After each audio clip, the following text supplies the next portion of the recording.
Sounds good, sounds good. Hey, Amber, Dave here with Fight Bananas. It was so great to see you out there it was in Atlanta seeing you. I would love for you just to talk about, we talked about, of course, your highest of highs with that head kick knockout, and then, of course, fighting Larissa was almost maybe a lowest of lows. Just talk to us about fighting of MMA, being on that roller coaster of kind of trying to stay level-headed, not being on the highest of highs and, some on lowest of lows.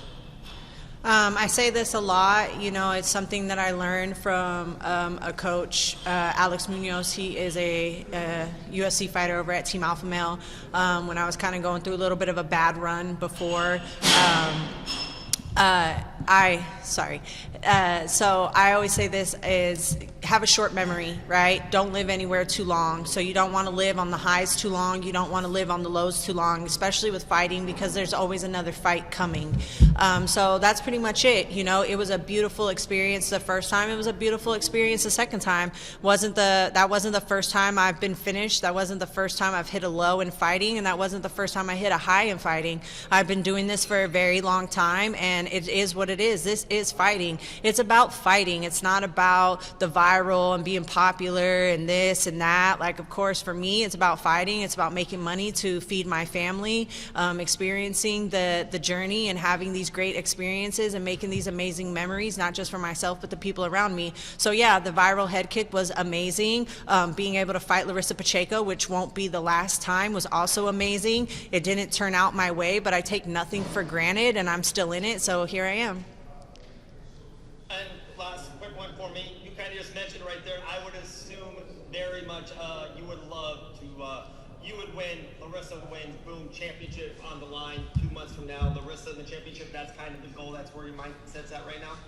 I mean, whoever wins that fight, I'm down for. I want the Larissa fight back, whether it's in the championships, whether it's next season, whenever it may be. Of course, I want that fight. If you lose a fight, you always want that fight back, no matter who it is or where it is or whatever, But for me, my goal is this fight right now. There's nothing more important than me than Marina. She is in my way, and I'm going to take her out and make sure that I secure my spot to the finals.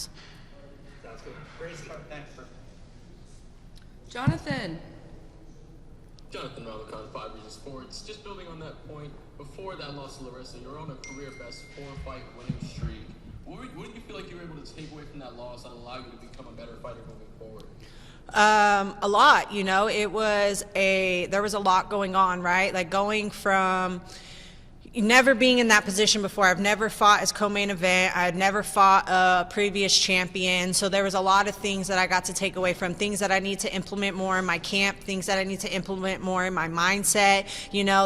If you watch the fight, there were razor thin moments. There were some times where if I would have just been an inch over to the left, I would have connected. If I would have just thrown the hook after the right, it would have connected. So there was a lot to take away from that fight, even though it didn't last that long. I mean, she's a champ for a reason. She hits like a fucking truck, and excuse my language, she hits like a truck. She's a tank, and the next time we fight, best believe I will never take that for granted again, and I will be there 100%.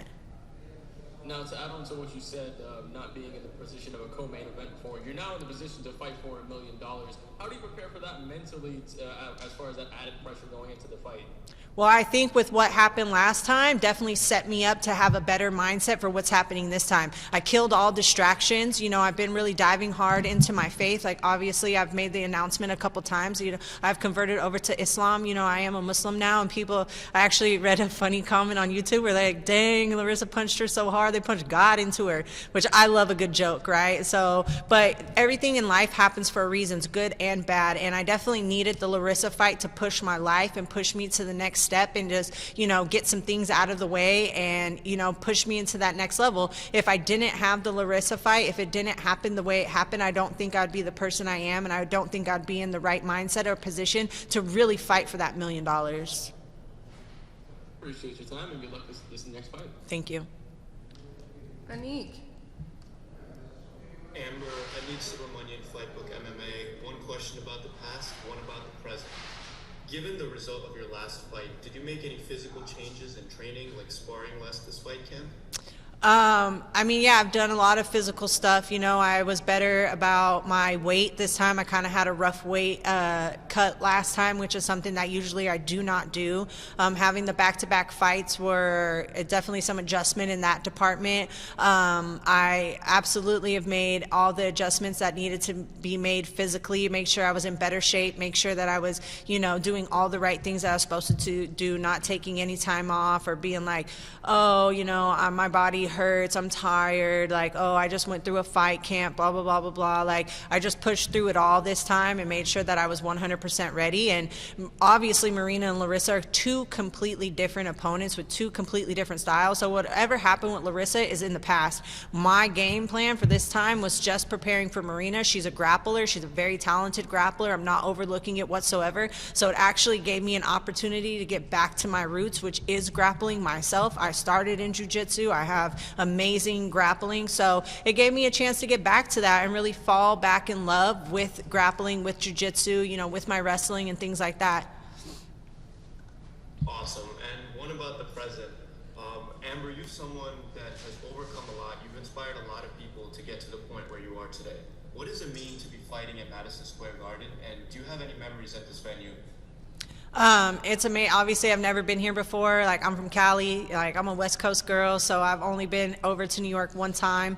And this is everything. Like, I'm not just making experiences for myself. I just posted something on my Instagram yesterday, like, talking about my family. Like, I've got my brother, one of my brothers, my stepdad, and my mom here, and they are out exploring New York. They are out like doing that. Like, I'm here for business, but they are seeing all these amazing things, and that wouldn't have happened for them if it wasn't for the position I'm in, right? Win or lose, I'm here to inspire people. I want people to know that it doesn't matter where you come from or, you know, the cards that were dealt for you. Like, you can do it. You can make it to the highest level. You can be the best you can possibly be. And that doesn't mean winning or losing. Like, us as fighters, and this is like an MMA culture where it's like, oh, how many wins you got? How many losses you got? Like, if you talk to some old school Muay Thai guys, they don't ask that. They ask you, how many fights do you have? Because it's about fighting. It's the fact that we are all warriors and we're all courageous and brave enough to step into that cage and do what we love every day. It's a hard life. So for me, it's just about inspiring people that are going to come up. I'm not going to do this forever,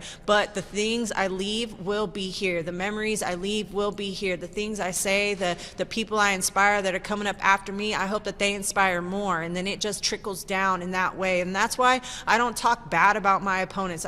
They can say whatever they want, but for me, it's all about respect and love, because we should be here supporting each other and really building each other up for the people to come. Well, Amber, you've definitely inspired me. Best of luck Friday, and looking forward to seeing you. Thank you. Euro. Hey Amber, after your viral knockout win in Vegas, there was like a lot of hype and talk around you going to that last one. Ultimately, it didn't go your way, but I guess now, do you feel more relaxed and less pressure going into this one? No, and the hype came from other people. Like, that didn't come from me, you know what I mean? Everyone else built that up. For me, it was just whatever, and I don't feel any less relaxed or less pressure, anything like that. This is the most important fight of my life. The last fight was like, because it was who it was. It wasn't the actual fight itself, right? But this fight is the most important fight of my life. This fight is going to secure my spot into the $1 million. This is the fight that matters the most. Whatever has happened in the past is in the past. All that hype and this and that, but whatever. Like, I've worked for this. I've been in this game for 10 years. I've been grinding and grinding and grinding. So people can call that shot lucky. They can call it whatever they want, but it's not luck. Like, I worked for this. I deserve to be here, and I'm definitely going to take it Friday night. That's awesome. And I want to ask you about your fight this weekend.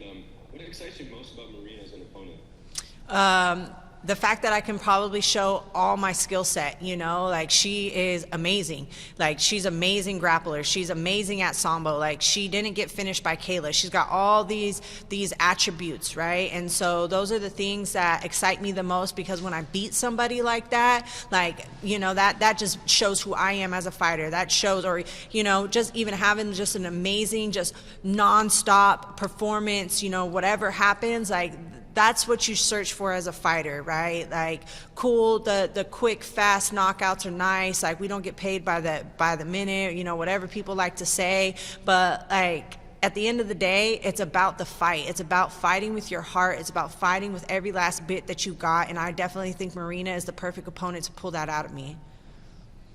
Thank you. Good luck. Thanks.